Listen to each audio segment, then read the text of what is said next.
නැවතත් සුන්දර ශනිදාවත් එක්ක ඔබ එකතු කරගන්න අපි සූදානම්. විරාමයට යන්න පෙර ආතෝ මතක් කරා සෞඛ්‍ය පිළිබඳව කතා කරන්න අපි සූදානම්ෙන් හිටිනවා කියලා. හැබැයි රටේ තියෙන පවතින තත්ත්වයන් එක්ක සමහර අවස්ථාවලට මේ ස්ථානයට මේ ආසනයට ගෙන්නන්න ඉන්න බොහෝ දෙනාට රටේ අර්බුදකාරී තැන් නිසා එන්න ටිකක් ප්‍රමාද වීමක් සිද්ධ වෙනවා. නැතිනම් සහභාගී වීමේ යම්කිසි විදිහකට පවතින කාලයත් එක්ක යම් නොහැකියාවක් තියෙනවා. ඒ නිසා ටිකක් සමාව අය දෙනවා. යම්කිසි විදිහකට අපි ප්‍රචාරය කරා නම් යම්කිසි විදිහට අපි කිව්වා නම් මේ අනතුරුව සිදු ගෙන එන විශේෂාංගය පිළිබඳ එය දැන් ගෙන එන්නට නොහැකි වෙලා තියෙනවා. කෙසේ නමුත් අපි සුන්දර ශනිදාවේ කිසිම අඩුවක් කරන්නේ නැහැ ඔබට. මේ විශේෂාංග සියල්ලක්ම ඔබට පුළුවන් හැටියට ලබා දෙන්න සූදානම් වෙලා ඉන්න. මින් අනතුරු අපි සූදානම් වෙලා ඉන්නේ සාහිත්‍ය ගැන ටිකක් වැඩි වශයෙන් කතා කරන්න කාලය වෙන් කරගන්න. මොකද සාහිත්‍යයේ තියෙන ඉඩකඩ මේ කාලය තුල වැඩි කරන්නට ඕනේ. කියවීම කියලා කියන්නේ අපූර්ව දෙයක්. ඒ කියවීම ඔබට පුරුදු කරන්න තමයි අපි මේ සූදානම් වෙන්නේ. තරංග හරි නේද මම? ඔව් නිකම්ම කියවන්න නැතුව පොතක් කියවන එක හරි වටිනවා ඉතින් නේද? අනිවාර්යයෙන්. ඒක නිසා අපි සාහිත්‍යයට හොඳ ඉඩක් වෙන් කරන්න හැමදාමත් සුන්දර ශනිදාවේ උත්සාහ කරනවා. අර කිව්වා වගේ මාර්ග කිව්වා වගේම මේ වර්තමාන තත්ත්වයට එක්ක අපිට ඊළඟ මොහොත ගැන හිතන්න හරි අමාරු තත්ත්වයක තමයි අපි හැමෝම ඉන්නේ. ඊළඟ අවස්ථාවේ කොයි වගේ වෙනසක් වේද කියලා හිතා ගන්න බෑ. ඒක නිසා වැඩසටහනකුණත් සජීවීව අපි වුණ ගැහෙන්නේ. සජීවී වුණ ගැසීමක් තුළ ඊළඟ මොහොත පිළිබඳව මේ වගේ දේවල් සිද්ධ වෙන්න පුළුවන් කියන එක යලිත් මතක් කරමින් අපි එන්න සූදානම් වෙනවා අපේ විශේෂාංගයට. අද දවසේ අපි කෘති කිහිපයක් පිළිබඳව අවධානය යොමු කරන්න සූදානම් වෙනවා. ඒ සඳහා අපි බොහොම ගෞරවයෙන් වැඩසටහනට ආරාධනා කළා. කතුවරියක් විදිහට අපි ඇයව හඳුනා ගන්නවා. සම්මානීය ලේඛිකාවක් විදිහට ආශා රැළපනාව අපිත් එක්ක ඉන්නවා. ආයිබෝන්. ආයිබෝන්. ආශා දැන් අපි ඔබේ කෘති ගැන කතා බහ කරනකොට නවකතා කිහිපයක්, කෙටි කතා සංග්‍රහයක් මේ සාහිත්‍ය ලෝකයට ඔබ දායාද කරලා තියෙනවා. අපි මුලින්ම පටන් ගමු. ගම්පලාත කොහෙද කොහොමද මේ ලිවීමේ කලාවට සම්බන්ධ වෙන්නේ කියන කාරණාවත් එක්ක. ඔව් ඇත්තම තරංග මේ මම ඉපදෙන්නේ අනුරාධපුර. අනුරාධපුර කියලා කිව්වට අනුරාධපුරෙන් කිලෝමීටර් 24ක් විතර ඈත. නොච්චියාගම රළපනාව කියන ගම තමයි මගේ ගම.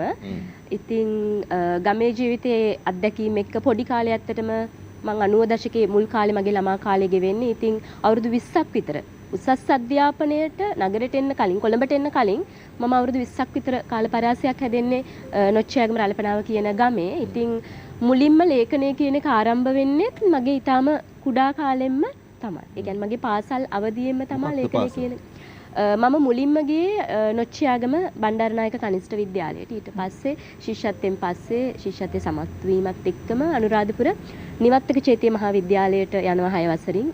6 සහ උසස් පෙළ දක්වාම ඒකේ තමයි ඉගෙන ගන්න. ඊට පස්සේ තමයි ඉතින් ජයවර්ධනපුර විශ්වවිද්‍යාලය සහ පේරාදෙණිය කියන විශ්වවිද්‍යාල දෙකෙන් ඉගෙන ගන්න. ඉතින් අර කිව්වා වගේ කලින්ම මේ ලේඛනය කියන එක පටන් ගන්න පාසල් කාලේ.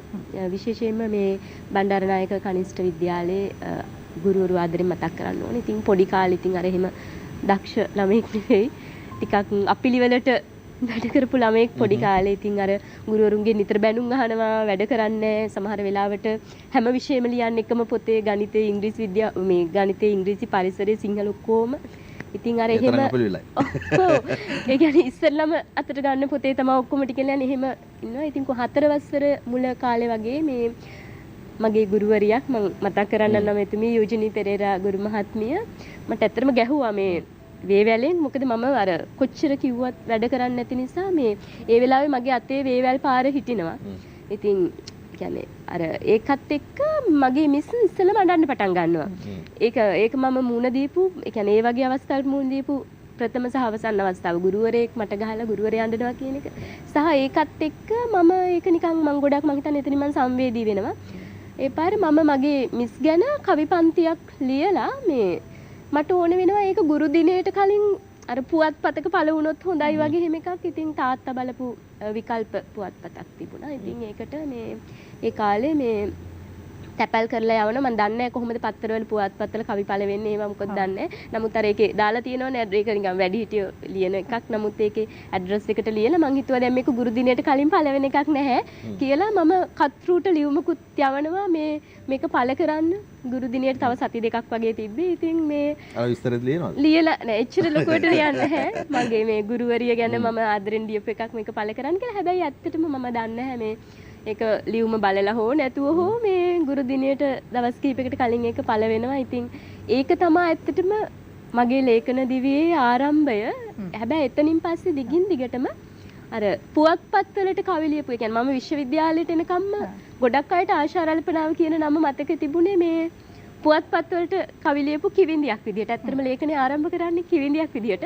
හැබැයි කාව්‍ය සංග්‍රහ තාම එකක්වත් පළ කරලා නැහැ. ඒක නෑ. ඒක හරියට මේ පළ කිරීමේ බලාපොරොත්තුවක් තිබුණා. නමුත් මේ පහුගිය කාලේ ඉතින් කොවිඩ් එකත් එක්ක බැරි වුණා. දැන් කඩදාසි නැහැ. දැන් පුවත්පත් පළ කරන්න විදිහක් නැහැ. ඒවත් එක්ක ඉතින් මග හැරුණා. ඉතින් ඒක ඇත්තටම අර කවි පන්ති අර ගුරුතුමියට පෙන්වුවේ නැද්ද? තෙන්නවා මිස්ට එක ගිහින් දුන්න ගුරු දිනේ දවසේ මම එක තෑග්ගක් අනිත් අය මාල් පොකුරු එහෙම තෑගි දෙද්දි මම යෝජනී මිස්ට තෑග්ගක් විදිහට දුන්නේ ඒක තමයි මේ එදා ඇඬුවේ නැද්ද මිස්? එදත් ඇඬුවා. එදා ඇඬුවේ ඔක්කොම ගුරුවරු ඉස්සරහා. හරි ඉතින් ඒ සුන්දර මතකයන් මතක් කරනකොට නැත්නම් ජීවිතේ අපි කියනවා මේ හැරුම් ලක්ෂය සටහන් වෙනකොට එතන ඉස්සරම ලියන්න කලින් නේද? අපි කියනවා කියවන්න ඕනේ හොඳට. කියවන්න පුංචි කාලේ ඉඳන් කොච්චර කැමැත්තක් තිබුණාද? ඇත්තට මාර්ගා ඒ කියන්නේ මං හිතනවා මම කියන නිර්මාණකාරිය බිහි වෙන්නේ මගේ ගෙදරින්. විශේෂයෙන් මං මගේ අප්පච්චි අම්මවයි මතක් කරනවා මේ මගේ අප්පච්චි ගෝවියෙක්. හැබැයි අර මහාචාර්යවරුන්ට වඩා ඒ කියන්නේ මම පස්සේ මහාචාර්යවරු ඇසුරු කරනවා. ඒ කියන්නේ විශ්වවිද්‍යාලේ මට ගොඩාක් මහාචාර්යවරු මුණ ගැහෙනවා. කතිකාචාර්යවරු මුණ ගැහෙන හැබැයි ඊට වඩා මහා ලොකු දැනුමක් තිබ්බ දැනුම් ගබඩාවක් පුස්තකාලයක් මගේ අප්පච්චි. මම හිතන්නේ දැන් මගේ අප්පච්චි නැහැ. මම පුංචි කාලේ මට තේරෙන වයස එනකම් අප්පච්චි මාව වඩාගෙන කතන්දර කියනවා. තේරෙන වයස එනකම් අප්පච්චි මාව වඩාගෙන කොහේ හරි මම පයින් යන්න අකමැති කෙනෙක්. ඉතින් හැම වෙලේම මේ වඩාගෙන තමයි යන්නේ. කතන්දර කිය යනවා. මං හිතනවා ඒ කතන්දර කීම පොඩි ළමයෙකුට කතන්දර කීම අර මගේ ඇතුලේ හිටපු නිර්මාණකාරිය එළියට ගත්තා කියලා සහ මේ අම්මා ඉතින් මගේ අම්මා රැකියාවක් කරා මම පොඩි කාලේ ඉඳන්ම මම වැඩිහිටි වයසට එනකම්ම ඉතින් පුවත්පත් අරන් දෙනවා. මුල් කාලේ මම ගොඩාක් වෙලාවට කියවන්න පුරුදුලා හිටියේ අප්පච්චි බලපු පුවත්පත් විකල්ප ධාරාවේ. නමුත් දැන් ඔය කවි ලියන එකත් එක්ක මම දිගින් දිගට කවි ලියන්න ගත්තා පුවත්පත් වලට. එතකොට අම්මා කියනවා නෑ මෙයාට ළමා පුවත්පත් වලට කවි ලියන්න පුරුදු කරන්න ඕන තාම පොඩි ළමයෙක් කියලා. එතනින් තමයි මට ඉතින් ඔය ළමා පුවත්පත් අරන් දෙන්නේ. ඉතින් අර කියවීම කියන එක ඇත්තටම පොඩි කාලේ නම් තිබුණා. ගෙදර කියවීම පරිසරයක් තිබුණා. මගේ අප්පච්චි කියවන කෙනෙක්, අම්මත් කියවනවා. මගේ අයියත් සහෝදරයෙක් ඉන්න මගේ සහෝදරයාත් පොත් කියවනවා. කුඩා කාලේ ඉඳන්ම කියවන්න පටන් ගැනීම කොයිතරම් හොඳද? ඔය කාරණාවට මම හිතන ඒකත් එකතු කරලා ඇත්තට මම හිතන හැම දෙයකටම සංවේදී මිනිස්සෙක් බිහි වෙන්න, නිර්මාණශීලී මිනිස්සෙක් බිහි වෙන්න මේ දැන් නම් කියවීම කියන concept එක ටිකක් වැඩි වෙලා තියෙනවා. දැන් විවිධ විදිහට කියවන්න පුළුවන්. දැන් පොත විතරක් නෙවෙයි. අපිට අන්තර්ජාලයෙන් කියවන්න පුළුවන්. අපි සිනමාව කියවනවානේ හැමදේම අපි කියවනවා. ඉතින් අර කියවීම කියන එක ඇත්තට මිනිහෙකුට ඉතාම අවශ්‍යයි. මම හිතනවා මම කියන නිර්මාණකාරී බිහි වෙන්නේ කියවීමත් එක්ක. දැන් පොඩි කාලේ නම් අපිට ඉතින් ගොඩක් වෙලාවට තිබුණේ මේ පුවත්පත් සංගරා සහ පොත්නේ කියවන්න. දැන් එතකොට පොත් කියන ඒවාත් නිතර නිතර සල්ලි වලට අපිට ගන්න අවස්ථාවක් ලැබෙන්නේ නැහැ. ඇත්තටම අපි පුස්තකාල වලින් විශේෂයෙන් මම ඔය නොච්චියාගම මහජන පුස්තකාලය සහ මගේ පාසල් පුස්තකාල වලින් තමයි කියවීම ආරම්භ. ඒ කියන්නේ සහ අපේ ගෙදරත් තිබුණා මේ තාත්තට ඒකේ අම්මා අයියා අපි ගෙදර හැමෝම කියවන. හැබැයි මේ ඒ හැමෝම එක එක කැටගරි වල තරසයන් වල කියවන්නේ. අප්පච්චි ටිකක් මේ දේශපාලනේ වගේ දේවල් කියවනවා. අම්මා ප්‍රේම කතා වලට ආස කෙනෙක්. එයා කරුණාසේන ජයලත්ගේ කුමාර කරුණාරත්නගේ ඔක්කොම ප්‍රේම කතා අර එහෙම කියවන නිතර කියවන අර එහෙම කෙනෙක්. දැන් අයියා ගත්තොත් එහෙම එයා නිකන් රහස් පරීක්ෂිත කතා නිකන් ඒ වගේ. එතකොට දුව මම ඔක්කොම කියවනවා. ඇත්තටම මම දැනුත් මේ තරංග මේ මට එහෙම මේ නව කතා වින්නේ සමහර දැන් කියන හිතනවානේ මේ සමහර ඉන්නවා අපි මේවා විතරයි කියවන්නේ. පරිවර්තන විතර එහෙම එකක් නැහැ. මම ඕන එකක් කියවනවා. සමහර වෙලාවට මම පොඩි ළමයිගේ සුරංගනා කතා පොතුත් අරගෙන ගිහිල්ලා මේ අපිට ඇත්තටම ස්ට්‍රෙස් වෙන වෙලාවට නේ මහන්සි එහෙම දැනෙන වෙලාවට මම පොඩ්ඩක් ඉතින් එහෙම ඒ වගේ කියවපුවාම ඇත්තටම හිත නිවෙනවා සහ මේ තාමත් මම ඒ කියන්නේ මම මේ පොත් විතරයි කියවන්නේ කියන තැනක නැහැ. ඕන එකක් ඉතින් කියවන. ඇත්තටම කියවීම කියන එක හොඳයි. මේ වර්තමානයේ වෙද්දී අර කියවීම කියන එකට ලොකු මේ ඉඩකඩක් ඇවිල්ලා තියෙනවා සහ දැන් පොත විතරක් නෙවෙයි. දැන් ඇත්තටම අපිට ස්මාර්ට් ෆෝන් එකකින් වුණත් මේ කියවීම කියන එක කරන්න පුළුවන් සහ ඒ தත්ත්වයට දියුණු වෙලා තියෙන එක ගැන සතුටු වෙන්න පුළුවන්. දැන් තමන්ගේ ගමේ නම වාසගම බවට පත් කරගන්න ආශා රැළපනාව. පළවෙනි කෘතියද සලපතන මණ්ඩිය කියන කෘතිය. ඇත්තටම මේ සලපතන මණ්ඩිය මගේ පළවෙනි නව කතාව. මම කියවනේ මම චූටි කාලේ ඉඳන් අවුරුදු 8 9 වයසේ ඉඳන්ම ලියනවා. නමුත් මේ කවිනේ ලිව්වේ. ඊට පස්සේ ටිකක් වැඩි හිටිය කියන්නේ නව යවුන් අවුරුදු 15 16 වගේ වෙද්දි මම පොඩක් කෙටි කතා ලියන්න පටන් ගන්න. ඒක පුවත්පත් වලට විතරයි. ඊට පස්සේ මේ පොතක් ඒත් පළ කරලා තිබුණේ විශ්වවිද්‍යාලයට ආවට පස්සේ මට ටිකක් සාහිත්‍ය කියන එක ඊට වඩා මේ ගැඹුරින් හදාරන්න අවස්ථාව ලැබෙනවා. මේ හේතුව මම උපාධිය විදිහට තෝරාගන්නේ සිංහල විෂය ජයවර්ධනපුර විශ්වවිද්‍යාලයේ සිංහල හා ජනසන්නිවේදන අධ්‍යයන අංශයේ ප්‍රථම පෙළ පන්ති සාමර්ථ්‍යයක් ලැබෙනවා මට. ඉතින් ඒකෙදි මට නවකතාව, කෙටි කතාව, කවිය කියන එක ටිකක් ශාස්ත්‍රීය මට්ටමින් ගැඹුරු විදිහට හැදෑරීමට අවස්ථාව ලැබෙනවා. ඒ හැදෑරීමත් එක්කම තමයි සල්පතන මණ්ඩිය නවකතාව ඇත්තටම ලියවෙන්නේ.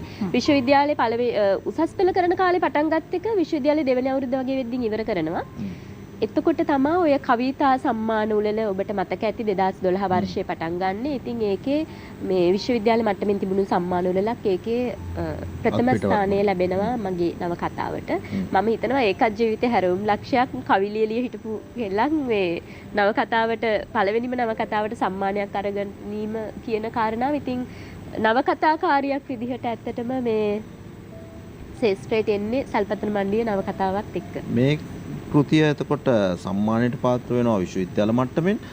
කොහොමද ශාස්ත්‍රයේ ඉන්න විද්වතුන්ගෙන් ගුරුවරුන්ගෙන් ආචාර්ය මහාචාර්යවරුන්ගෙන් ලැබෙන ප්‍රතිචාර බවට පත් වෙන්නේ පාඨකයන්ගෙන් මේ කෘතිය? ඇත්තට තරංග මගේ දැන් නවකතා 4ක් සහ කෙටි කතා සංග්‍රහ පොත් 5ක් කරලා තියෙනවා. නමුත් මේ තවම මිනිස්සු අතර ඒ කියන්නේ අර ආශා රල්පනාව කිව්වහම මතකේ තියෙන පොත සල්පතන මණ්ඩිය. ඒ කියන්නේ තාමත් පාරට බැස්සත් ඒ කියන්නේ හම්බුණත් කොහේදී හම්බුණත් සල්පතන මණ්ඩිය නවකතාව ගැන බොහෝ අදටත් සමාජ මාධ්‍ය ජාලා ගත්තොත් සල්පතන මණ්ඩිය නවකතාව ගැන කතා කරනවා. ඉතින් ඒ ගැන සතුටුයි. සහ මේ පොත පළ කිරීමත් එක්කම විශේෂයෙන් කියන්න ඕන ශාස්ත්‍රයේ ප්‍රවීණ අයගෙන් විශාල සහයෝගයක් ලැබුණා. විශේෂයෙන්ම සුනේත්‍රා රාජකරුණානායක මහත්මිය, බුද්ධදාස ගලප්පත්ති මහතා, මහාචාර්ය සුනන්ද මහේන්ද්‍ර වගේ අය පොත ගැන කතිකාවතක් ඇති කරන්න සම්බන්ධ වුණු පිරිස මූලික වශයෙන් ගත්තොත්. ඉතින් ඇත්තටම මේ ප්‍රවීණයන්ගේ ආශිර්වාදයත් එක්ක ලියන්න ලැබිච්ච එක ගැන සහ මේ ශාස්ත්‍රයට එන්න ලැබුණ එක ගැන මට අවංකවම නිහතමානී සතුටක් තියෙනවා ඒ ගැන. ඒ වගේ මේ පොතේ නම පිළිබඳව ටිකක් කතා කරන්න ඕනේ. නවකතාවකට යම් කිසි විදිහට මෙවැනි නම් එකතු වෙනවා හරි අඩුයි. සල්පතන මණ්ඩිය කියන්නේ මම ඕක ලියන්නේ මේ මගේ ගම පසුබිම් කරගෙන මහර්ගයි කියන්නේ මම කියවනේ රළපනාව ගම 90 දශකයේ මුල් භාගයේ වෙද්දී ගම නගරීකරණය වෙලා තිබුණා. හැබැයි දැන් අර්ධ නගරීකරණය වෙලා තියෙනවා. ඉතින් අර ඒ කාලේ මිනිස්සු ඇත්තටම ජීවනාර්ථ ටිකක් සරලයි මිනිස්සුන්ගේ දැන ගොඩක්ම නෙවෙයි දැනට වඩා සරලයි ජීවනාර්ථ සහ මේ ගොඩක් වෙලාවට මගේ අපච්චි ගැන නෝකේ කතා කරනවා සහ ගොඩක් අර මල් ලැබපු ගමේ ජීවිතය අත්දැකීම් තමයි ඕකට පාදක කරගන්නේ. එතකොට සලපතන මණ්ඩිය කියන නම එන්නේ ඔතන සල කියන එකෙන් අදහස් කරන්නේ කපටි කියන එක. මම සිංහල ඉගෙන ගත්ත කෙනෙක් නේ. ඉතින් ඒකත් එක්ක පතන ඉවත් කරා වැටුණා කියන අදහස. එතකොට සලපතන කියන එකෙන් අදහස් වෙන්නේ අව්‍යාජ වගේ අදහසක් නේ. මණ්ඩිය කියන එක ගත්ත ස්ථානයක් ඕකේ කතා කරනවා. ඒ ස්ථානය කියන එක. එතකොට අර අව්‍යාජ මිනිස්සු ජීවත් වෙච්ච ස්ථානයක්. හැබැයි මේ අර්ධ නාගරීකරණයත් එක්ක මිනිස්සු සරල ජීවනාර්ථ ක්‍රමයක් එක්ක නැතිව දැන් සංකීර්ණ ජීවන රටාවලට යද්දී අර ගම්මානවල තිබ්බ අව්‍යාජ ජීවන කියන්නේ මිනිස්සුන්ගේ ඒක නිකන් මිනිස් ඇත්තටම මුදල් පසුපස හඹා යාමත් එක්ක ඒ දේවල් නැති වුණා. ඉතින් ඒ අර්ධ නාගරීකරණයට හසු වීම දක්වා කතන්දරේ නිසා තමයි සල්පතන මණ්ඩිය කියන නම දාන්න හේතුවක් වුණේ. මේ පොතේ පසු සටහන තුල ඔබ මෙන්න මේ විදිහට සඳහන් කරනවා. තාමත් සලපතන මණ්ඩියට යනකොට දූවිලි හුළඟත් එක්ක පොළව යට ඉඳලා අලුත් සුවඳක් ඇවිස්සලා ඇවිත් මනුස්සකම කියලා දෙනවා. එතකොට මට දැනෙන්නේ ඉස්සර ගමේ සුවඳයි අප්පච්චිගේ ආදරෙයි එකට මුහු වෙලා කතන්දරයක් කියලා දෙනවා වගේ කියලා. ඔව් මම කියවන තරංග මගේ ඔය සල්පතන මණ්ඩිය නවකතාවේ තියෙන්නේ මගේ අත්දැකීම් ගොඩක් අත්දැකීම විතරක් නෙවෙයි. මොකද මගේ පෞද්ගලික අත්දැකීම් වලින්ම විතරක් නිර්මාණයක් බිහි වෙන්නේ නැහැ. ඒකට පරිකල්පන එකතු වෙනවා සහ ඒ කාල්පනික චින්තාවන් අනිවාර්යයෙන්ම එකතු වෙනවා. මේ වැඩි ප්‍රමාණයක් මගේ අත්දැකීම් තියෙනවා. මම ගමේ හැදුණු කෙනෙක්. ඉතින් ඒ අත්දැකීම් එක්ක විශේෂයෙන් අප්පච්චි ගැන සහ මේ මම කියවනේ මගේ අප්පච්චි ගැන මට ඇත්තටම ලියන්න ඕනකම තිබුණා. ඉතින් පළවෙනිම පොතේම මම ඒ දේ කරා කියලා මම හිතනවා.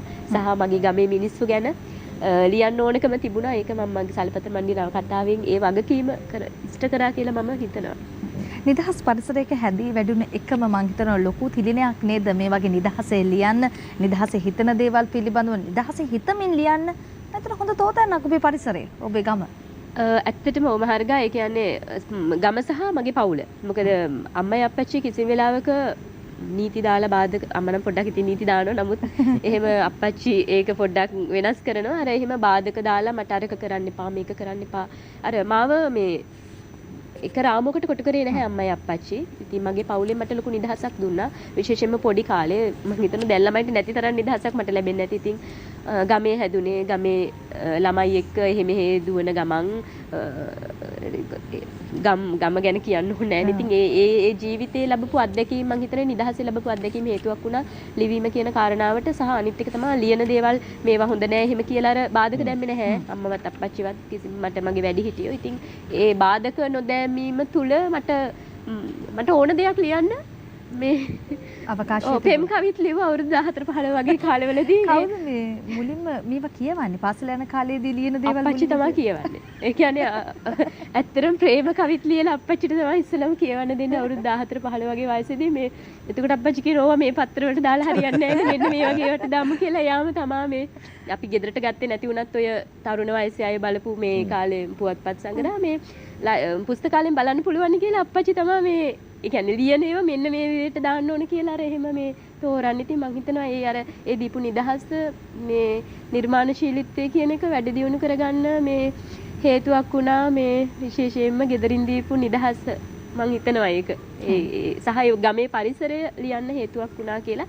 ගමේ පරිසරය විතරක් නෙවෙයි ඕනෑම තැනක දැන් නගරයට ආවට පස්සේ ගොඩක් දේවල් ලිව්වා. සහ ඒ නගරේ පරිසරය අත්දැකීම් ගමේ පරිසරය අත්දැකීම් මේ දෙකම සංකලනයක් කියලා හිතනවා මේ ලේඛනය කියන එක සාර්ථක කරගන්න. ඒකමද එතකොට මේ පෙරවර්ධනෙත් ඔබ ලියන්නේ පෙර පාසලක පාටවත් නොදක තිබූ මට කෝඩි එකයා දුන්න අපූර්ව නිසා මගේ ලෝකයේ වීරයා උනේ ඔහුයි කියලා කියනවා. ඔව් ඇත්තටම මේ තරංග මම මේ පෙර පාසල් ගිහින්නේ නැහැ. පොඩි කාලේ ටිකක් අර එහෙම මේ ඉගෙන ගන්න ආස ළමයෙක් නෙවෙයි. පෙර පාසල් ගිහින් නැහැ. මේ අප්පච්චි තමයි මුලින්ම අකුරු ලියන්න කියලා දෙන්නේ. අර වැල්ලේ තමයි අකුරු කැතයි මගේ. මේ තාමත් ලේඛිකාවක් වුණාට මේ අතර මේ තව වෙන කෙනෙකුට කියවන්න බැරි තරමට මේ ඊටාම කැත අකුරු තියෙන. ඉතින් මේ පොඩි කාලේ අර يعني ඉගෙන ගන්න ඒවට ආස නැහැ. ඉතින් අප්පච්චි සෑහෙන්න උත්සාහ කරා මට මේ අකුරු ලියවන්න පුරුදු කරන්න. මේ වැලි පොළවේ තමයි ලියවන්න පුරුදු කරේ. ඉතින් සහ එක වසර දෙක වසර පන්ති වලට යනකොටත් ඉතින් අර ඒ ඉස්කෝලවල තියෙන විදිහට රූල මැද රූල ඒ පිරෙන්නේ එහෙම අකුරු ලිව්වේ නැහැ.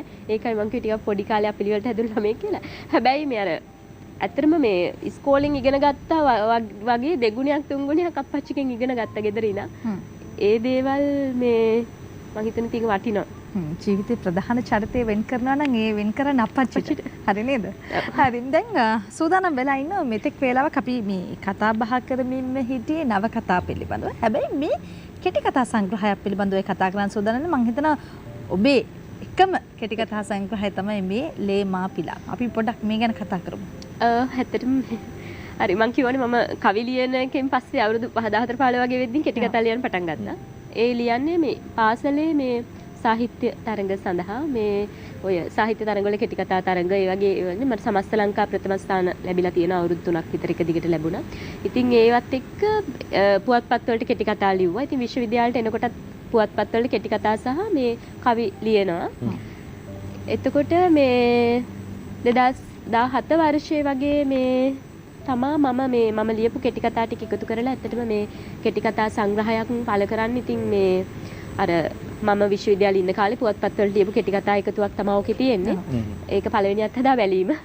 ඒ කියන්නේ මම පොතක් විදිහට කරපු පළවෙනි වැඩේ මේ පොඩි වෙනසක් කරන්නත් උත්සාහ කරා. ඉතින් ඒකටත් නැත්තරම මේ ශාස්ත්‍රීය පැමිණායගෙන් මේ සහ වැඩිහිටියන්ගෙන් විශ්වවිද්‍යාල මට්ටමින් ඇගයීමක් ලැබුණා. මේ නමුත් දැන් මේ දවස්වලත් කෙටි කතා කීපයක් කරගෙන යනවා. මේ ඒක පළ කරගන්න විදියක් නැහැ. ඉතින් මේ ඇත්තටම මේ නවකතාව ලියන්න අර පහසුවක් වුණා කාලාන්තරය තිස්සේ කෙටි කතා ලියපු. ඒ කියන්නේ කෙටි කතා ලිවීම අභ්‍යාසයක් වුණා ලේඛනය කියන කාරණේට.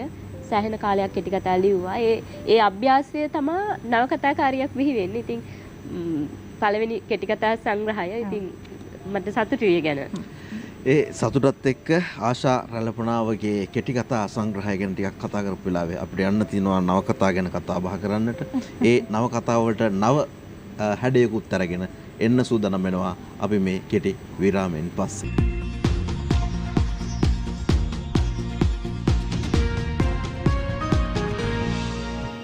සුන්දර ශනිදාවේ අපි අද දවසේ වෙන් කරලා තිබෙනවා සාහිත්‍යයට සුවිශේෂී ඉඩකඩක්. හැටේ වීදිය කෘතිය ඇතුළු කෘති ගණනාවක් පිළිබඳව දවසේ කතා බහ කරන්නට ආශා රැළපණාව අපිත් එක්ක මැදිරියේ රැඳලා ඉන්න වෙලාවක අපි විරාමෙන් පස්සේ ආශා මුණ ගැහෙනකොට මේ හැටේ වීදිය ගැන පොඩ්ඩක් කතා බහ කරොත් එහෙම හරි වටිනවා කියලා හිතනවා. මොකද සමාජයේ පැතිකඩයන් කිහිපයක් ඔබ මේ කෘතිය තුළ ඉදිරිපත් කරනවා. විශේෂයෙන්ම විශේෂ අවශ්‍යතාවයන් නැති පිරිස් පිළිබඳව යම් වැඩි කතා බහක් කරනවා. මට හිතෙනවා මේ කෘතිය ලියනකොට ටිකක් හොඳ පර්යේෂණ කිහිපයක් ඔබ කරලා තියෙනවා කියලා සමාජය පිළිබඳව. ඇත්තම ඔව් තරංග. මේ මුලින්ම කියන්න ඕන හැටේ වීදියේ නවකතාව ලියන්න පාදක වන අත්දැකීම මම ඉගෙන ගත්තේ ජයවර්ධනපුර විශ්වවිද්‍යාලේ. ඉතින් ඉගෙන ගන්නකොට මම නේවාසික ශිෂ්‍යාවක් විදිහට ඉගෙන ගන්නේ. ඒ මගේ නේවාසිකාගාරේ මගේ කාමරේ හිටපු මගේ යෙහෙලියෝ 5 දෙනාම පූර්ණ දෘශ්‍යාබාධිතය. කියන්නේ ඇස් පේන්නේ නැහැ පොඩ්ඩක්වත්. මම අවුරුදු 5ක් එකම කාමරේ මගේ දෘශ්‍යාබාධිත මිත්‍රියෝ 5 දෙනාත් එක්ක වැඩ කරනවා. සහ මේ මොකද අපි අවුරුදු 4ක් උපාධිය ගන්න තිබුණාට අර කාලෙත් එක්ක ස්ට්‍රයික් ඒවත් එක්ක අවුරුදු 5ක් කල් ලැබෙනවා. ඉතින් අර පූර්ණ දෘශ්‍යාබාධිත යෙහෙලියෝ 5 දෙනෙක් එක්ක මේ එකම කාමරේ අවුරුදු 5ක් එක දිගට ජීවත් වෙච්ච අත්දැකීම එක වචනෙන් කියන්න බැරි තරම් විස්තර කරන්න බැරි තරම් ලොකු අත්දැකීමක්. ඉතින් මට මීට පෙර මගේ ජීවිතේ ඒ වගේ අත්දැකීම් මට ලැබිලා නැහැ. සහ ඒ වගේ විශේෂ අවශ්‍යතා ඇති අය එක්ක ළඟින් ඇසුරු කරලා තිබුණේ නැහැ මම විශ්වවිද්‍යාලයට එනකම් ඒ කාලේ එනකම්. එතකොට මට ඒ අවුරුදු 5 ඉන්නකොට සහ උන් මගේ තාමත් මගේ මිත්‍රියෝ ඉතින් ලොකු පිරිසක් අපේ විශ්වවිද්‍යාලේ හිටියා විශේෂ අවශ්‍යතා තියෙන. මේ එතකොට මට තේරුම් ගත්ත දෙයක් තමයි අපි හැම වෙලාවෙම අපිට සමාජය ඇතුලෙන් ඔවුන් පිළිබඳව බලන්න දීලා තිබ්බ දෘෂ්ටිය. අපිට ඔවුන් පිළිබඳව හෙළන දෘෂ්ටිය හරිම අර අපිට දැන් හිතන්නකෝ දැස් නොපෙනෙන කෙනෙක් හෝ ආබාධයක් යම් කිසි ආබාධයක් තියෙන කෙනෙක් දැක්කහම අපිට නිකන් ඔළුවට මතක් වෙන්නේ මොකද්ද? අනේ පව් අනේ පව් එච්චරයි. ඉතින් ඇත්තටම එතනම වැරදි. මට හැටේ විදිය නවකතාව ලිවීම මූලික අරමුණ ඒ අනේ පව් කියලා විශේෂ අවශ්‍යතාවය පිළිබඳ හෙළන දෘෂ්ටිය නැති කරන්න ඕන. හේතුව තමා දැන් කිසි කෙනෙක් අනුකම්පාව ලබන්න කැමති අය නෙවෙයි. දැන් මම කාගේවත් අනුකම්පාව ලබන්න කැමති කෙනෙක් නෙවෙයි. ඔබ කාගේවත් අනුකම්පාව ලබන්න කැමති කෙනෙක් නෙවෙයි. අනික අපි මතක තියාගන්න ඕන අනිත් කාරණාව තමා ස්වභාව ධර්මයෙන් අපිට නිරෝගී ශරීරයක් දීලා තියෙන වෙන්න පුළුවන්. හැබැයි ජීවිතේ කවදා හරි දවසක මේ ජීවිතේ නැති වෙන්න කලින් අපිට අපි කවර හෝ මානසික හෝ කායික ආබාධයකට ලක් වෙනවා. වයසට යද්දී අපේ අතපය වළංගු නැති වෙනවා. වයසට යද්දී අපේ ඇස් පේන්නේ නැතුව යනවානේ.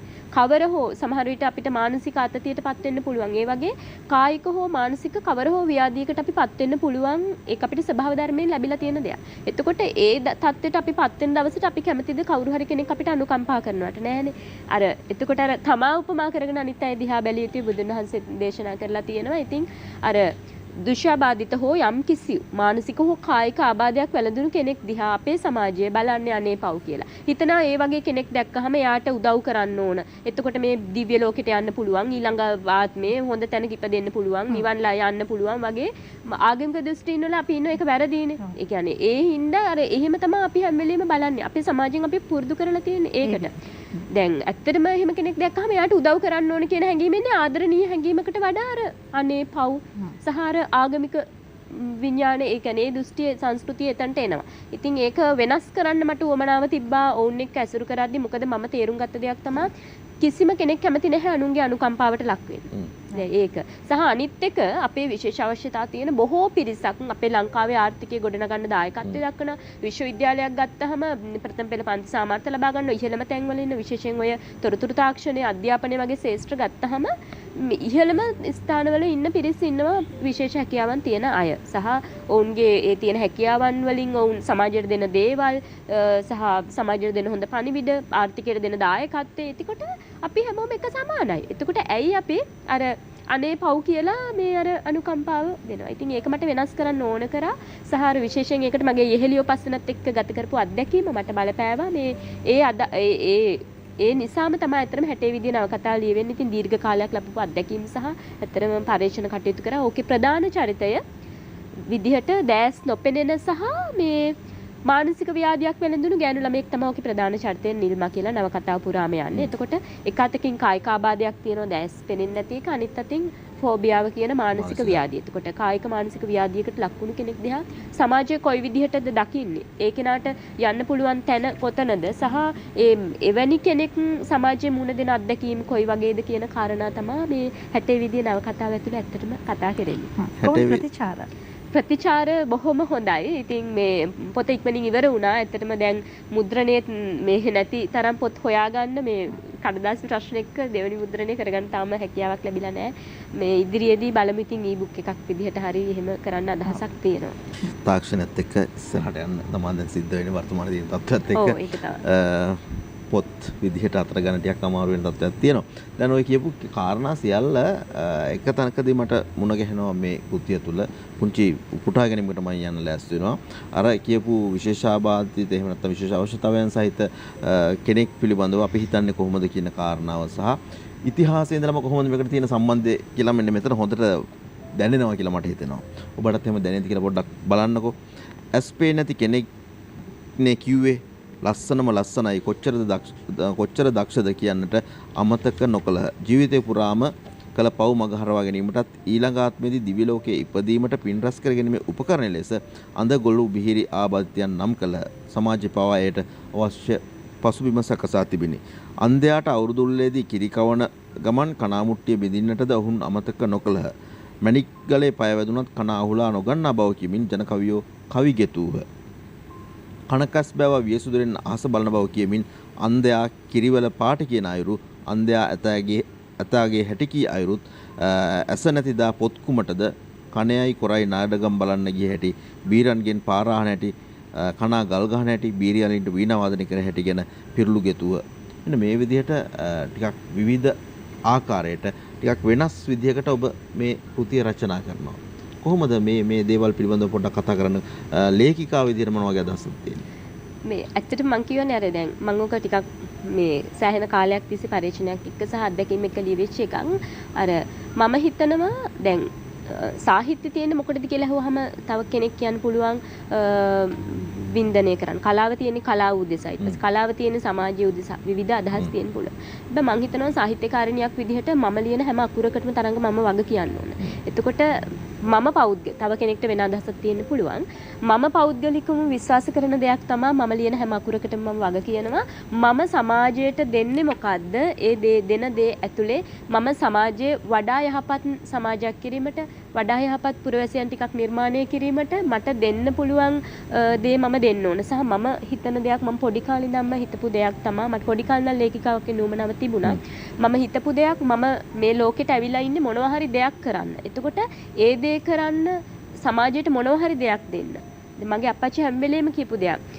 ඉන්න තැන කොතනද එතන හොඳට පැලවෙන්න. අප්පච්චි හැම වෙලේම කිව්වා. ඉතින් එතකොට මම සමාජයට යහපත් දෙයක් දෙන්නේ කොයි විදිහටද? සමාජයේ වඩා යහපත් හොඳ සමාජයක් නිර්මාණය කරන්නේ කොයි විදිහටද? මට ඒකට දෙන්න පුළුවන් දායකත්වය මගේ පෑන, මගේ ලේඛනය. ඉතින් ඒ නිසා මම ලියන හැම අකුරකටම වග කියනවා. මගෙන් ලියවෙන හැම දෙයක්ම සමාජයට යන්නේ යහපත් සමාජයක්, වඩා යහපත් සමාජයක් නිර්මාණය කිරීමේ අරමුණේ. අපි ඉන්න අනතුරු තවත් කෘතියක් තෝරාගත්තා. මේක තමයි වාඩිය කෘතිය. වාඩිය කෘතිය පිළිබඳව ටිකක් කතා කළ යුතුමයි කියලා හිතුණා. මේකත් නව කතාවක්. කියන්නකෝ මේ නව කතාව කොහොමද බිහි වෙන්නේ කියලා. ඒකත් ඇත්තටම මේ වහර්ගා මේ දැන් මගේ පළවෙනි නව කතාවනේ සලපතර මණ්ඩියට පස්සේ තමයි වාඩිය ලියන්නේ. අවුරුදු 4ක් ගේ කාලයක් ගන්නවා. ඊට පස්සේ මේ දැන් සලපතර මණ්ඩියේ මම කතා කරන්නේ අතන මගේ ගමේ ජීවිතය අත්දැකීම්. වාඩිය නව කතාවේ තියෙන ගමේ ජීවිතය අත්දැකීම්. එතකොට කෙනෙකුට හිතෙන්න පුළුවන් අයියෝ සමහර වෙලාව අයියෝ ගම ගැනම ලියන්නේ. ගමෙන් එළියට එන්නෙම නැද්ද? ගමෙන් එළියට එන්නේ නැද්ද කියන පළවෙනි පොත් දෙකම ගම ගැන ලියන්නේ. දැන් මම අරකේ සලපතර මණ්ඩියේ නව කතාවේ ගම නාගරීකරණයට හසු වෙච්ච එක විදිය ගැන ලියනවා. මේක ඒකේ කොටසක් නෙවෙයි වාඩිය. හැබැයි ඒ අර්ධ නාගරීකරණයට ගම හසු වුණාට පස්සේ ගමේ මිනිස්සුන්ට සිද්ධ වෙච්ච දේ තමයි වාඩිය නව කතාව ඇතුළේ තියෙන්නේ. දැන් තරංග අපි ඔබට ගම ගැන මතක් කරන්න කිව්වොත් ඔබේ ඔළුවට එන්නේ. වෙල්ලායවල් පිරිච්ච නේ ඇලේ දොලේ නාන චීත්ත මල් ගවුම් ඇඳගත්ත ගෑනු ළමයි ඉන්න හරි ලොකු සුන්දර ෆැන්ටසියක් ඔළුවේ අපේ මැවෙනවා. ගම කිව්ව ගමම අපේ ඔළුවේ මැවෙන්නේ ඒකනේ වෙල්ලායක් තියෙනවා. චීත්ත මල් ගවුම් ඇඳගත්ත ගෑනු ළමයි ටිකක් ඉන්නවා. සුන්දර සරල ජීවිත මැටි ගෙවල් තියෙනවා නේ. ඒ වගේ දේවල්. හැබැයි ඒක අපිට මීඩියා වලින් හරි දීලා තියෙන ෆැන්ටසිය. නමුත් ගම ඒක නෙවෙයි. මම ගමේ හැදුණු කෙනෙක්, මම ගම ගැන දන්නවා. ගමේ මිනිස්සු පුදුම තරම් ජීවන අරගලයක නිරත වෙන මිනිස්සු. එදා ඉඳන් අද දක්වාම අදටත් ඒක වෙනස් වෙලා නැහැ. දැන් මම රජරට නුවර කලාවිය. එතකොට රජරට මිනිස්සු මූණ දෙන විශේෂයෙන් ගොවි ජනතාව මගේ අප්පච්චි ගොවියෙක් අදටත් දැන් මේ දවස්වල වැඩිපුර මම ගැන පොඩ්ඩක් කියන වගා සංග්‍රාමය ගැන කතා කරනවා. මම හිතන මම ගැන කිව්වොත් කමක් නැහැ කියලා. එතකොට ඒ වගා සංග්‍රාමය ගැන මේ දවස්වල කතා කරනවා. හැබැයි වගා සංග්‍රාමය කියන්නේ මේ කොහේ හරි නගරේ ඉන්න රැකියාවන් කරන පිරිසට මේ ඇට ටිකක් දීලා මේ පෝච්චි එක මල් පෝච්චි එක හදන්න කියන එක නෙවෙයි. වගා සංග්‍රාමය කියන්නේ දැන් මේ දවස්වල යනවනේ පොඩි කැම්පේන් එකක්. ඒක නෙවෙයි. ඇත්තටම ගොවි ගම්මානවල ඉන්න ගොවියගේ ප්‍රශ්න විසඳන එක. ඒ මිනිස්සු කොච්චර කියන්නේ එළවලු ටික VSN නියම මිලකට දෙන්න බැරුව ඉන්න එක. පොහොර ටික නැතුව දුක් විඳින එක. වගාවන් ආරක්ෂා කරගන්නනේ සත්තුන්ගෙන් වගාව ආරක්ෂා කරගන්න එක. දැන් ඇත්තම කතාව කරත් මට කනගාටුයි මම ගෙදර යනකොට මගේ අම්මා වතුර ගන්නේ සල්ලි වලට. වැව් බැඳි රටේ රජරට මිනිස්සු වතුර බොන්නේ සල්ලි වලට මහර්ගා. ඒකම කොයිතරම් ඛේද වාචකයක්ද. දැන් මං වාඩිය නව කතාවේ කතා කරන්නේ ඇත්තටම සැබෑවටම ගොවි ජනතාව මගේ ගමේ ආදරණීය මිනිස්සු මුණ දෙන ප්‍රශ්න ගැන විශේෂයෙන්ම ජීවත් වෙන්න කරන අරගලය. මොකද අර අර්ධනාගරීකරණයට එනකොට අපේ සරල ජීවන දානාර්ථ ඉවරයි. මිනිස්සු මේ කියන්නේ මුදල කියන එක හැම දෙයකටම ඕන වෙනවා. දැන් මම ගිය සතියේ ගෙදර ගියා. ගෙදර යනකොට මම දැක්ක දෙයක් තමයි ළමයි ඉස්කෝලේ යවගන්න විදිහක් නැහැ. ගෙදර ළමයි 3-4 දෙනෙක් ඉන්නකොට දවසේ බස් ගාස්තුව විතරක් රුපියල් 1000ක් විතර වෙනවා ළමයි ටිකට ඉස්කෝලේ යන්න විතර. එතකොට අර සරල ජීවනය කියන එකක් නැහැනේ. ඒ වගේ. එතකොට සහ අපේ ගම්මානවල ඇත්තටම ඉන්නේ වෙන රැකියා කරන පිරිස් අඩුයි. ගොවි තැන තමයි වෘත්තීමය ගොවියෝ. එතකොට වෘත්තීමය ගොවියෝ පාරට දාලා අපිට වගා සංග්‍රාම ගැන කතා කරන්න බෑ. එතකොට වෙලා තියෙන්නේ මේකනේ දැන්. ඒක වෘත්තීමය ගොවියෝ පාරට දානවා. වෘත්තීමය ගොවියෝ පාරට දාලා වගා සංග්‍රාම කරනවා. මල් පෝච්චි වල ලැබු යට හිටවන්න කියනවා. බතල දළු හිටවන්න කියනවා. ඒක කරන්න ඒක ඇත්තටම හරිම ප්‍රායෝගිකව අසාර්ථක දෙයක්. ඒක නෙවෙයි කරන්න ඕනේ. මේ වෘත්තීමය වශයෙන් ගොවිතැන් කරන අපේ ආදරණීය ගොවි මහතුරු මුළු රටටම කන්න දෙයි. මුළු රටටම කන්න දෙයි. ඔවුන්ගේ අවශ්‍ය පහසුකම් ටික සැලසලා දුන්නොත් ඔවුන්ට අවශ්‍ය තෙල් පොහොර වෙන්න පුළුවන්. ඒක කාබනිකද රසායනිකද දාලා නැහැ. අවශ්‍ය දේවල් ඒ පිළිවෙලට දීලා සහ ඔවුන්ගේ අස්වෙන්න නියම මිලකට දැන් ගමේ වම්බුටු කිලෝ එක රුපියල් 60ට ගන්න ගොවියගෙන්. හැබැයි අපි සුපර් මාකට් එකෙන් ගිහින් ගන්න කිලෝ එක රුපියල් 800යි.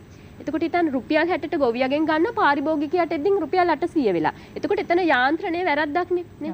එතකොට මේ යාන්ත්‍රණය හදන්න ඕන ගොවියටත් අසාධාරණයක් නොවන විදිහට පාරිභෝගිකයටත් අසාධාරණයක් වෙන විදිහට මේ අතරමැද යාන්ත්‍රණය හදන්න ඕන කාටවත් අසාධාරණයක් නොවන විදිහට. එහෙම නැතුව වගා සංග්‍රාම කියන එක ඇත්තටම හරිම අසාර්ථක දෙයක්. ඉතින් වාඩියේ නාව කතාව එච්චර දේවල් කතා කරගෙන 2016 ක පළ කරන හැබැයි ඕකේ කතා කරලා තියෙනවා ගොවියා මුහුණ දෙන ගැටලු පිළිබඳව. මේ ගැටලු පිළිබඳව කතා කරනකොට මේ අර කවිය මූලික කරගත්ත ඔබතුමිය කවිත් එකතු කරගන්න අමතක කළා නෑ. ඒ නිසා මම හිතුවා ඒකිනුත් එකක් ඔබට ගෙන එන්නට. අතේ සතයක් නැතුව දොරකඩින් උහුල්ලන අප්පච්චිගේ හුස්ම යට තිබුණේ දුක වැතිරගෙන තෙල් පොහොර ගිනි ගණන් අහස් වැහි නැහැ තාම ඔහුගේ බොරපාට ඇස් නුඹෙන් දුක සංගවාගෙන. මම හිතනවා මේ ඔබේ අර මුල්ම කාව්‍ය කතිය මේ කෘතීන් වලට එකතු කරගෙන සල්පතර මණ්ඩිය සහ වාඩිය නවකතාවේ සෑහෙන කවි තියෙනවා. මේ මම හිතනවා ඒ කිවිඳිය නවකතාව ඇතුලේ පස්සේ නවකතාවල නැහැ. මේ කිවිඳිය නවකතාව ඇතුලෙන් මේ එළියට ආව අවස්ථාවක් මතු වුණා මේ නවකතා දෙකේම කියලා මේ බොහෝ දෙනෙක් ඒ ගැන සමහරු හොඳ කියලා තිබුණා. ඉතින් අර ඒ කවිය මතු වුණා නවකතා දෙක ඇතුළෙම සහ ඇත්තටම ගොවිය මුහුණ දෙන ගැටලුවේ දේවල්. මේ කෘතියනේ මොන වසරේද? 2016 වර්ෂයේ. 2016. ඒ කියන්නේ කොයි කාලෙදිත් මේ දේවල් වළංගුයි අපිට. නෑ ඒක තමයි මම කිව්වේ. සාහිත්‍ය කියන එක මහරගා හැම සර්වකාලීනයි නේ. අතීතය වර්තමානයේ අනාගතයේ සාහිත්‍යකරුවන් පුළුවන් අනාගතයේ දකින්න. දැන් ඔය ප්‍රශ්න 2000 මම ලියන කාලේ 2016ට කලින් ලියන්න ගත්ත සහ පළවෙනිනේ 2016 අද 2022. හැබැයි තාමත් ගොවියන්ගේ ගැටලු විසඳිලා නැහැ. තාම ගොවියෝ මහපාරේ. තාම ගොවියන්ගේ දරුවෝ බඩගින්නේ. තාම ගොවියන්ගේ දරුවන්ට පාසල් අධ්‍යාපනයේ සමහර දේවල් දැන් අපි දැක්කා පහුගිය ටිකේ ඔන්ලයින් අධ්‍යාපන ක්‍රම තිබුණා. අපේ ගම්මාන වලට දන්නවනේ සිග්නල් නැහැ. ළමයිට ඔන්ලයින් අධ්‍යාපනය කියන එක විහිළුවක් ඇත්තටම. ඉතින් අර ළමයාගේ අධ්‍යාපන අයිතිය අහිමි වුණා. අනිත් අතින් මේ ගොවියට මහපාරට බහින්න සිද්ධ වුණා. ඉතින් ඒක කියන්නේ ඒක විසඳිලා නැහැ මේ මොහොත මේ දැන් වෙනකොට. ආශා රැළපනාව හොඳ ලේඛිකාවක් වගේම හොඳ කතිකාවක් තියෙන කෙනෙක් නේද? හොඳ කියවීමක් තියෙන කෙනෙක්. දැන් මේ කියන කාරණාත් එක්ක විශේෂයෙන්ම අර ගොවි ගැටලු ගැන කතා බහ කරපු වෙලාවේ වාඩිය ලියපු කාලයයි අද කාලයයි ගත්තාම කාලය විදිහට ගත්තාම ටිකක් අහස උසට වෙනසක් තියෙන කාල සීමාවක් මේ සමාජ වෙනස ගැන කතා බහ කරනකොට. දැන් ඒ දවස්වල මේ ඉඳන්ම ගොවියා රජකමට සුදුසුයි කියලා කියපු තැන සාගර වගේ වැව් අමුණු බැඳපු රජරට ජීවත් වෙන කෙනෙක් සහ ඒ අත්දැකීම් ඉතා හොඳින් දැනගත්ත කෙනෙක් විදිහට හොඳට තේරෙනවා ඔබ කතා කරන දේවල් වලින් ඔබ ලියලා තියෙන දේවල් වලින්. අර කිව්වා වගේම ගොවියා වෘත්තීය ගොවියාව ඔහුට අවශ්‍ය දේවල් ටික ලබා දෙන්න තුවද දවසේ පාට දාලා පාරට වැටලා තියෙනවා. වෘත්තීය කරන වෙනත් වෘත්තීයන් කරන කට්ටියට දැන් කියනවා වගා කරන්න කියලා. හරි විහිළුවක් නේද? ඇත්තටම තරංග ඒක මම එකයි කිව්වේ ඒක වගා සංග්‍රාමය කියන කැම්පේන් එකම විහිළුවක්. ඒ කියන්නේ හිතන්නකෝ දැන් ඔබ රැකියාවක් කරනවා. ඔබ යන එන වෙලාවක් නැහැ. උදේ එනවා මහරෑ යන්නේ මේ දවස්වල තෙල් ප්‍රශ්න පෝලිං වලත් ඉන්න ඕන. මහරෑ ගෙදර යන්නේ. එතකොට ගෙදර ඉන්න කාලයක් ඔබට හොයාගන්න නැති තරම්. එතකොට මේ වහල උඩ හරි මල් පෝච්චි එක හරි යට හිටවන්න කියනවා. ඒක ඒ කියන්නේ ඒක ඇත්තටම විහිළුවක්. අර වෘත්තීමය ගොවියෝ දැන් ඉඩ කඩන් තියෙනවා වෘත්ති ඒගොල්ලෝගේ වෘත්තිය ඒක. දන්න ඒ කියන්නේ පරම්පරා ගාණක් තිස්සේ දන්න දේ ගොවිතැන් කරන එක. එතකොට ඒ ගොවියන්ව පාරට දානවා. ඇත්තටම ඒකම විහිළුවක් නේ. හොඳයි අපිට දැන් තිබෙන කාලය විනාඩි 3කට වගේ සීමා වෙනවා. ඔබත් එක්ක කතා කරන්න තියෙන කාලයක නිසා අවසාන වශයෙන් ඔව් ජේකා ගන්න නේද? ජේකා පෙන්නන්නවත් මතක් කරන්නම්. මොකද මේකත් නවකතා කෘතියක්.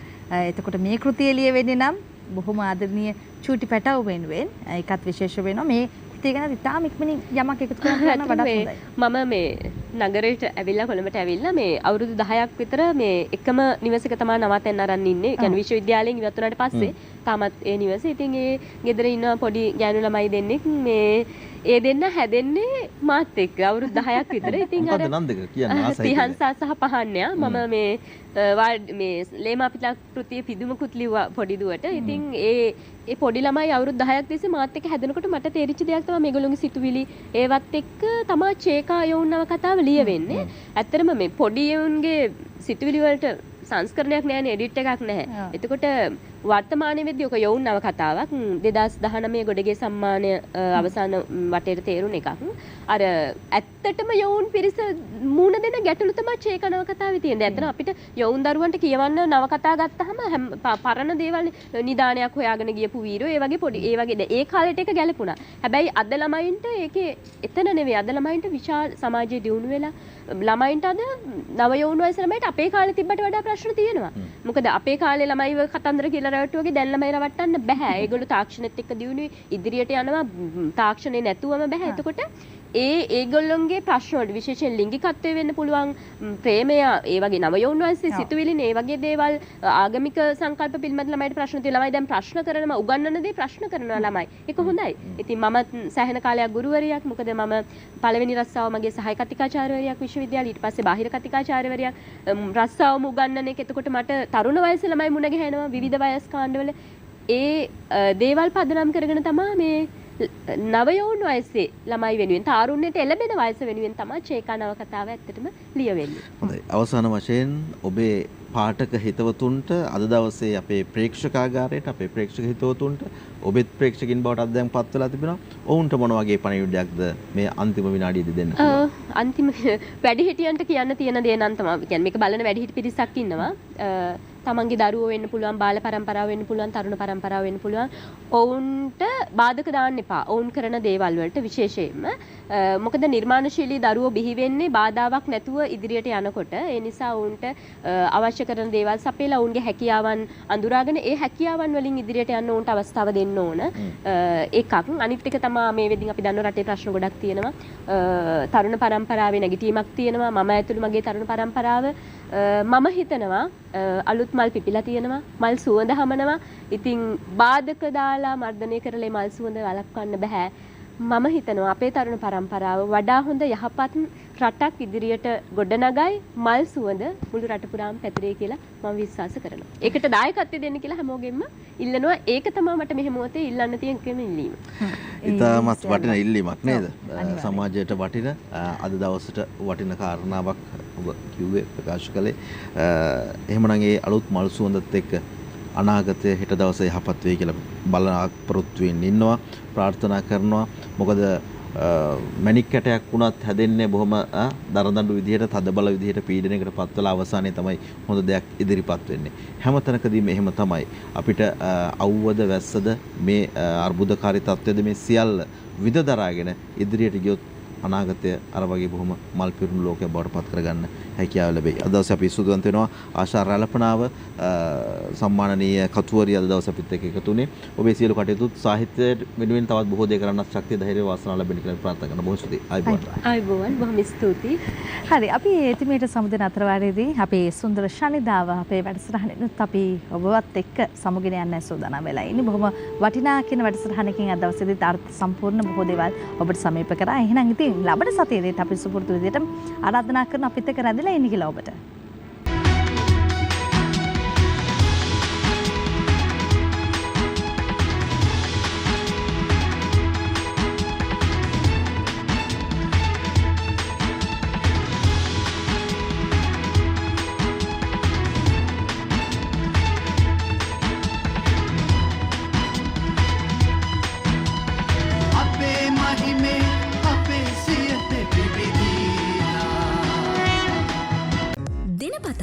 වීඩියෝ සහ ප්‍රවෘත්ති නැරඹීමට ඉහත බටන් එක ක්ලික් කර සියත TV සබස්ක්‍රයිබ් කරන්න.